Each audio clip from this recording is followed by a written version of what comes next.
வணக்கம். இந்தியாவின் முன்னாள் குடியரசுத் தலைவர், ஏவுகணை நாயகன், ஒவ்வொரு இந்திய இளைஞர்களின் கனவு நாயகன், கனவு காணுங்கள் என்று சொல்லி உலக அரங்கில் இந்தியாவை முற்றிலும் வேறொரு தளத்திற்கு எடுத்துச் சென்ற மரியாதைக்குரிய திரு ஏபிஜே அப்துல் கலாம் இன்று மாரடைப்பால் காலமானார். அது குறித்த செய்திகளை தொடர்ந்து நியூஸ் 7 தமிழ் தொலைக்காட்சி உங்களுக்காக தந்து கொண்டிருக்கிறது. பல்வேறு கட்சி தலைவர்களும் சமூக ஆர்வலர்களும் ஆளுமைகளும் அவர்களுடைய துயரத்தை நம்மோடு பங்கிட்டுக் கொண்டிருக்கிறார்கள். இந்த தருணத்திலே 83 வயதாகிய திரு அப்துல் கலாம் அவர் இளைஞர்களை, மாணவர்களை, குழந்தைகளை மிக அதிகமாக நேசிக்கக்கூடியவர். தன்னுடைய வாழ்க்கை முழுவதும் அவர்களோடே கழித்து கொண்டிருந்தவர். மாணவர்கள் மத்தியில் மேகாலயாவில் IIM மாணவர்களிடையே பேசிக் கொண்டிருந்த பொழுதே அவர் மாரடைப்பால் மயங்கி கீழே விழுகிறார். மருத்துவமனை எடுத்துச் சென்ற பிறகும் அங்கே அவருடைய உயிர் பிரிந்து விட்டதாக இன்றைக்கு தகவல் வெளியாகி இருக்கிறது. இந்த இடத்தில் இது குறித்த அவருடைய நினைவுகளோடு சில செய்திகளை நாம் தொடர்ந்து பார்க்க இருக்கின்றோம். நம்மோடு அரங்கில் 2 சிறப்பு விருந்தினர்கள் அவருடைய நினைவுகளையும் அவருடைய துயரத்தோடு நம்மிடையே பகிர்ந்து கொள்ள வந்திருக்கிறார்கள். முனைவர் ராமசுப்ரமணியன், கல்வியாளர், அவர் நம்மோடு இணைகிறார். வணக்கம். திரு ஆர் முத்துக்குமார், எழுத்தாளர், அவரும் நம்மோடு இணைகிறார். வணக்கம் திரு முத்துக்குமார். உள்ளபடியே ஒரு செய்தியாளனாக ஒரு ஊடகத்திற்கு வந்து ஒரு செய்தியை முதலில் கொடுப்பதில் இருக்கக்கூடிய ஒரு இது இருக்கும். ஒரு செய்தியை முதலில் கொடுக்குறோம் அப்படின்னு சொல்லி மிகுந்த கவனத்தோடே கொடுப்பாங்க. ஆனால் சில செய்திகளை வந்து நம்ம கொடுக்கக்கூடிய செய்தி தவறாக இருக்கக்கூடாதுன்னு நினைப்பாங்க. மரியாதைக்குரிய அப்துல் கலாம் மாரடைப்பால் மரணமடைந்தார் அப்படிங்கிற செய்தியை நியூஸ் 7 தமிழ் தொலைக்காட்சி முதலில் கொடுத்த பொழுது இது உண்மைதானா என்று எல்லோரும் கேட்ட பொழுது உள்ளபடியே ஒரு செய்தியாளனாக முதலில் இந்த செய்தி பொய்த்து போகணும்னு ஆசைப்பட்டோம். அது ஒரு விதி, பொய்த்தா கூட பரவாயில்ல, ஒரு பொய்யா இருந்தால் கூட பரவாயில்ல, அதற்காக நம்ம சந்தோஷப்பட்டுக்கலாம். நம்ம பொய் செய்தி கொடுத்தா கூட பரவாயில்ல, சந்தோஷம் தான். அவர் மீண்டு வரமாட்டாரா, உயிரோடு வரமாட்டாரான்னு தான் ஒட்டுமொத்த நியூஸ் 7 தமிழ் தொலைக்காட்சியும் இயங்கியது. நம்முடைய இயக்கத்திற்கு ஏமாற்றம் அளித்திருக்கிறார் அப்துல் கலாம். அவருடைய நினைவுகளை குறித்து திரு ராமசுப்ரமணியன். உண்மையிலே இது ஒரு பெரிய இளைஞர், நான் ஒரு கல்வியாளர், நீங்கள் சொன்னீங்க எவ்வளவு ஒரு உத்வேகத்தை இந்த குழந்தைகளுக்கு, குறிப்பாக பள்ளி குழந்தைகளுக்கு அவர் கொடுத்திருக்கிறார் என்பதை நான் அனுபவபூர்வமாக பார்த்திருக்கிறேன். திருநெல்வேலி மாவட்டத்தில் மிக சிறிய ஒரு கிராமம், அங்கே நான் ஒரு வீட்டுக்கு சென்றிருந்தேன். ரொம்ப சின்ன வீடு. அங்கே ஒரு பெண் குழந்தை 11ஆம் வகுப்பு படித்து கொண்டிருக்கிறார். அவருடைய டேபிளுக்கு மேலே திரு அப்துல் கலாம் அவருடைய படத்தை வைத்திருந்தேன். என்னம்மா இவர் எப்படி, உனக்கு என்ன, நீ அங்கேயா பார்த்தியா, இப்படி இல்லை, எனக்கு வாழ்க்கையில் ஒரு வழிகாட்டி என்று யாராவது எடுத்துக்கொண்டால் இவர் தான் ஒரு ஆதர்ஷ புருஷன், இவரை போல் நானும் வந்து ஏரோநாட்டிக்கல் இன்ஜினியராக ஆக வேண்டும் அப்படின்னு அந்த பொண்ணு சொல்லித்து. எனக்கு ரொம்ப ஆச்சரியம். ஒரு சின்ன கிராமம், அதில் அப்படி சொல்லிது. அந்த குழந்தைய நான் தொடர்ந்து கவனித்து கொண்டே இருந்தேன். என்னாச்சு பிறகு அந்த +1 +2 முடிச்சு விட்ட பிறகு என்ன ஆச்சுன்னா, அது அவள் கண்ட கனவு, அவர் வழிகாட்டிய கனவு. அந்த வகையிலே அந்த பெண்ணானவள் ஏரோநாட்டிக் இன்ஜினியரிங் பாஸ் பண்ணிட்டு இன்றைக்கி டாக்டரேட் பண்ணி கொண்டு இருக்கின்றாள். எதற்காக சொன்னேன், ஒரு எங்கேயோ குக்கிராமத்தில் இருக்கக்கூடியவர்களை எல்லாம் கூட அவருடைய வார்த்தைகள் பெரிய தாக்கத்தை ஏற்படுத்தி கனவு காணுங்கள் என்று சொன்னது அந்த குழந்தைக்கு எப்படி ஒரு இம்பாக்டை கிரியேட் பண்ணினது அப்படிங்கிறது எனக்கு ரொம்ப ஆச்சரியமாக இருக்கின்றது. திருமத்துக்குமார், அடிப்படையில் எல்லாராலும் நேசிக்கப்படக்கூடியவர்களாக இருப்பது அப்படிங்கிறது சாத்தியமில்லாத விஷயம். ஏதோ ஒரு இடத்தில் நாம் யாரையாவது காயப்படுத்தியிருப்போம், விமர்சனங்களுக்கு நாம் உட்படுத்தப்படுவது வாடிக்கை. ஆனால் ஒரு முன்னாள் குடியரசுத் தலைவராக இருந்தவர், எல்லா கட்சிகளாலும் நேசிக்கப்படக்கூடிய ஒருத்தராக இருக்கிறது அப்படிங்கிறது ஒரு அபூர்வமான ஒரு விஷயம் தான். ஒரு சிலருக்கு மட்டுமே இது வாய்க்கும். அவ்வளோ பெரிய பதவியில் இருந்தால் கூட யாரோ கொஞ்சம் பேர் அவரை நிச்சயமாக ஏதோ ஒரு தளங்களில் விமர்சிப்பார்கள். ஒரு சிலரை தவிர பெரும்பான்மையான ஒட்டுமொத்த இந்தியர்களாலும் விமர்சனத்திற்கு அப்பாற்பட்டு நேசிக்கக்கூடியவராக அவர் திகழ்ந்ததற்கு மிக பிரதானமான காரணம் அப்படின்னு நீங்க எதை நினைக்கிறீங்க? இந்திய அளவில் வந்து எல்லா தரப்பினராலும், அதாவது மாணவர்கள் முதல் பெரியவர்கள் எல்லோராலும் நேசிக்கப்பட்ட ஒரு தலைவராக இருந்தார் அப்துல் கலாம் அவர்கள். குறிப்பாக தமிழகத்திலிருந்து காமராஜருக்கு பிறகு நான் மீண்டும் உங்களுடைய குரலை பதிவு செய்தில் சில சிக்கல் இருக்கிறது. நான் மீண்டும் வருகிறேன். திரு ராமசுப்ரமணியன், நீங்கள் ஒரு கல்வியாளராக கல்வியை குறித்து பேசிட்டீங்க. அதனால் நீங்கள் ஒரு பாரதிய ஜனதா கட்சியினுடைய மூத்த உறுப்பினர் தலைவர் அப்படிங்கிற முறையில் பாரதிய ஜனதா கட்சியினுடைய ஆட்சி காலத்தில் தான் அவர் குடியரசுத் தலைவராக பிரசிடெண்டாக தேர்ந்தெடுக்கப்படுகிறார். ஆனால் எல்லோரும் அன்றைக்கு பெரிய அளவில் அதை எதிர்ப்பு அப்படிங்கிறது ஒரு அரசியல் ரீதியாக இருந்தால் கூட ஒரு சில கட்டங்களில் அதை தாண்டி கருத்தியல் ரீதியாக அவரோடு எல்லோரும் உடன்படுவதற்கான மிக பிரதானமான காரணமாக நீங்கள் நினைப்பது என்ன? அவர் வந்து ஒரு பெரிய ஒரு கிரேட்டஸ்ட் இன்டலெக்சுவல் ஜெயண்ட் அப்படின்னு சொல்லலாம். ஒரு அறிவுங்கிறது ஒரு சாதாரண அறிவாக இல்லை. அவர் வந்து இந்த பதவிக்கு வருவதற்கு முன்னாடியே பாரத் ரத்னா வாங்கியிருக்கார் என்றால் அப்போ எந்த அளவுக்கு இந்த அரசாங்கமும் மக்களும் எவ்வளவு தூரம் அவருக்கு மதிப்பு கொடுத்திருக்கின்றார்கள் என்பது நன்றாகவே தெரியும்.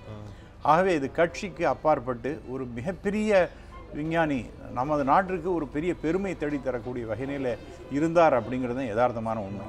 இன்னும் சொல்லப்போனால் நாம் பல வகைகளிலே நம்ம விஞ்ஞானத்தில் மிகப்பெரிய வெற்றி கண்டிருக்கின்றோம். இவரை போன்றவர் அந்த இடத்துல வந்து உட்கார்ந்தாங்கன்னா உலகமே நம்மை திரும்பி பார்க்கும் என்ற வகையில் எல்லாருமே கட்சியை சாராமல் அவரை பற்றி நினைத்து அவரை ஒரு பாஜக முதல்ல சொன்னாலும் கூட சமாஜ்வாதி பார்ட்டி, காங்கிரஸ் எல்லாருமே சேர்ந்து அவர்களை அங்கே கொண்டு வந்து அமர்த்தியதுங்கிறது அதான் அவருடைய இன்டலெக்சுவல் ஜெயண்ட் என்று சொல்லுகின்ற வகையிலே எல்லாருமே அதை ஒத்துக்கொண்டவர்கள். அதனால் உலகத்திற்கு, அதாவது இந்தியா வந்து உலகத்தில் ஒரு மிக சிறந்த ஒரு நிலையிலே வரும் என்பதை அவர் ப்ரூவ் பண்ணுவதற்காக இந்த மாதிரி ஒரு அவர் அந்த நிலைக்கு வந்தார் அப்படிங்கிறத நாம் பார்க்க வேண்டும். அப்புறம் எளிமை ரொம்ப முக்கியமானது அப்படின்னு ஒன்று சொல்லுவேன். இவர் நண்பர் வந்து ஒரு எழுத்தாளர், இவரை போன்ற ஒரு எழுத்தாளர் எனக்கு ஒரு நண்பர், அவர் சொன்னதை அப்படியே நான் சொல்கின்றேன். தமிழர், அவர் ஒரு கவிதை நூல் எழுதியிருக்கின்றார். அவர் வந்து அவர் பிரசிடெண்ட்டாக இருக்கும்பொழுது ஒரு கடிதம் எழுதி இந்த புத்தகத்தை உங்களிடம் நான் தரணும், நான் வந்து பார்க்கலாமா அப்படின்னு ஒரு எழுதியிருக்கிறார். அதை கேட்ட உடனே அதை என்ன நமக்கு என்ன பதில் போட போகிறாங்க, அவர் பிரசிடெண்ட்டு நமக்கு ஏதாவது சொல்லுவாங்களா அப்படின்னு இருக்கும்போது ஒரு 10 நாள் கழித்து அவர் எங்கோ நார்த் இந்தியாவுக்கு எங்கோ போயிருக்கார். அங்கே போயிருக்கும்பொழுது அவருடைய பிஏட்டேருந்து டெலிஃபோன் வருது, ஐயா நீங்கள் நாளைக்கு வர முடியுமா அத்தனை நேரத்துக்கு, உங்களுக்கு இல்லைன்னா வேறு நாள் ஏதாவது ஒன்றா சொல்லுங்கள் அப்படின்னு யார் பிரசிடெண்ட்டோட ஆஃபீஸ்லேருந்து அவர்கிட்ட. அவர் என்கிட்ட அசந்து போய் இந்த விஷயத்தை சொன்னார். எனக்கு தெரிஞ்ச அந்த எழுத்தாளர், என்னுடைய நினைவு சரியாக இருக்கும்னா ஸ்டாலின் குணசேகரன் என்று நினைக்கிறேன். இந்திய கம்யூனிஸ்ட் கட்சியினுடைய தலைவர்களில் உருவான திரு ஸ்டாலின் குணசேகரன் அவரும் கூட இதே மாதிரியான ஒரு அனுபவத்தை பதிவு செய்திருந்தார். இந்த புத்தகத்தை கொடுத்து அவர் வாசிக்க சொன்னதாகவும், அந்த புத்தகத்தை வாசித்து விட்டு அது தொடர்பான விமர்சனங்களை அவர் முன்வைத்து அவரோடு உரையாடியதாகவும் ஒரு விஷயத்தை பதிவு செய்திருந்தார். இந்த மாதிரி எல்லோரையும் மதிக்கக்கூடிய ஒரு பாங்கு அப்படிங்கிறது திரு முதுகுமார் இந்த இடத்துல ஒரு இந்திய ஜனநாயகத்தில், இந்திய அரசியலமைப்பில் பிரதமர் தான் அதிகாரம் மிக்கவர். குடியரசுத் தலைவரை நம்ம வந்து ஒரு ரப்பர் ஸ்டாம்ப் என்பது போன்ற வார்த்தைகளால் தான் அரசியல் விமர்சகர்களால் கையாளப்படுகின்ற ஒரு நிலையில், அதை தாண்டி ஒரு வலிமையான ஒரு ஜனாதிபதியாக, ஒரு ஜனாதிபதிக்கு உண்டான அந்த ஜஸ்ட் லைக் நம்ம விமர்சிப்பது போன்ற ஒரு விமர்சனங்களை அவர் மீது வைக்கவே இயலாத நிலைக்கு ஒரு ஜனாதிபதியாகவும் குடியரசுத் தலைவராகவும் கூட அவருடைய பணியை மிகச்சிறப்பாகவே செய்தார் அப்படிங்கிறத மறைக்க இயலாது. அதை பற்றி உங்களுடைய பார்வை?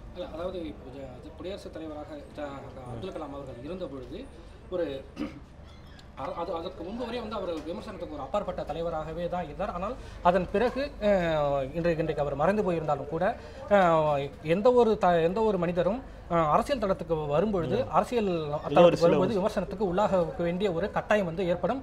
அது வந்து அந்த அரசியல் அந்த தாக்குதலில் அப்துல் கலாமும் ஆட்பட்டார் அப்படிங்கிறது ரொம்ப வருத்தத்துக்குரிய விஷயம். குறிப்பாக வந்து கருணை மனுக்கள் தொடர்பான விவகாரங்களில் வந்து 21 கருணை மனுக்கள் வந்து அவர்கிட்ட இருந்தது. ஒரே ஒரு 20 மனுக்களை வந்து நிலுவையிலேயே இருந்து, குறிப்பாக வந்து தனஞ்சய் சாட்டர்ஜி அவருடைய விவகாரத்தில் மட்டும்தான் வந்து அந்த தூக்குக்கு உத்தரவை பிரித்த, மற்ற எல்லா விஷயங்களையும் வந்து அவர் வந்து எந்த விதமான முடிவையும் எடுக்கலை அப்படிங்கிறது வந்து ஒரு மிக முக்கியமான ஒரு விமர்சனமாக இருக்குது. இந்த இறந்து போகிற சமயத்தில் அந்த விமர்சனங்களை வந்து பெரிய அளவில் வந்து இங்கே பேச வேண்டாம் அப்படிங்கிறது தான் என்னுடைய பார்வை. அதில் மாற்றுக்கிறது நான் கேட்டது அதை தாண்டி பெரிய அளவில் அவர் ஒரு குடியரசுத் தலைவராக தன்னுடைய அதிகாரத்துக்கு உட்பட்டு செயல்படுத்திய விஷயங்களையும், அதன் மூலமாக குடியரசுத் தலைவர் என்ற அந்த பதவியின் மூலமாக கிடைத்த ஒரு வெளிச்சம் இருக்கு இல்லையா, அவருக்கு ஆல்ரெடி ஒரு வெளிச்சம் இருந்தாலும் அதை தாண்டி அவர் வந்து அதன் மூலமாக பேசிய கருத்துக்கள் உலகளவில் எடுத்துச் செல்லப்பட்டதும் கூட நம்ம நிச்சயமாக இங்கே பேச வேண்டியிருக்கிறது. நிச்சயமாக நம்முடைய இது தொடர்பாக சமூக வலைத்தளங்களில் ஏராளமான, உலகம் முழுவதும் இருக்கக்கூடிய ஏராளமானோர் அவருக்கு அஞ்சலி செலுத்திக் கொண்டிருக்கின்றார்கள்.